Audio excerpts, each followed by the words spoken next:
just like Jack the Ripper, just like Mojo just like Billy. In this video, I wanted to address something that's been on my mind with students of mine and people I've interacted with on some forums and that kind of thing. And that's the idea of sort of vocalizing the melodies that you play on the guitar. Sometimes as guitar players we sort of get bogged down in scales and modes and arpeggios and this and that, and we forget that what we're really doing when we're improvising is we're creating a melody. You even sometimes hear people tell you that you should be able to sing what you're playing. Not all of us can really do that all the time, but the concept is really good, to think like a vocalist when you're playing. And in this video I'm going to show you what I mean by that. Jerry Garcia was exceptionally good at this, and actually Trey Anastasio is quite good at this too.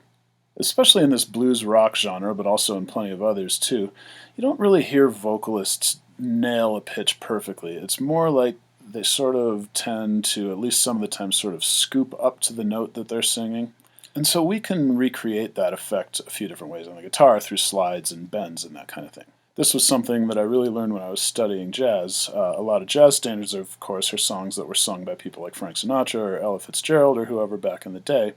And so when you're playing these songs, the idea is to picture a vocalist singing the melody as you're playing it. So for this lesson, I chose Ramble On Rose by the Grateful Dead because I think it has such a good, clear, strong melody to it. If you know the song at all, then you definitely know the melody.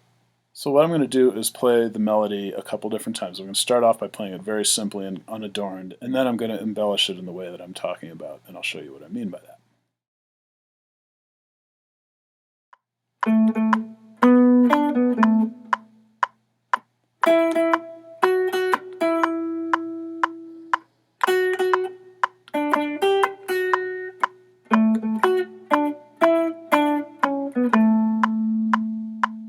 Now I'm going to play that melody again. I'm going to do it with a few of the articulations that make it sound a little more vocal. I'm going to use some hammer-ons and some slides and some bends to do that.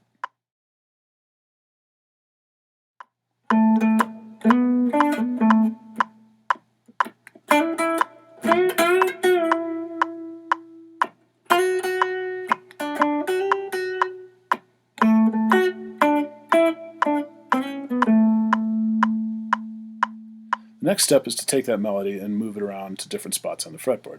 I'm going to go ahead and move it up an octave here. And in fact, when we do this, we're getting pretty close to the way Garcia played his solo to this song.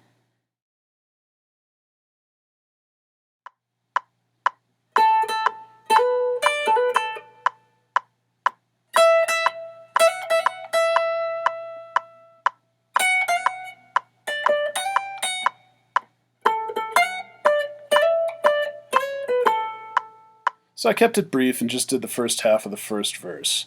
I'll put up a link here that'll give you a tab that shows you exactly what I just played, those three different variations. In the long run though, it's really better if you can do this yourself and do it by ear and do it by memory, not off of a tab. And then the hope is that this stuff sort of filters down and becomes a natural part of your playing.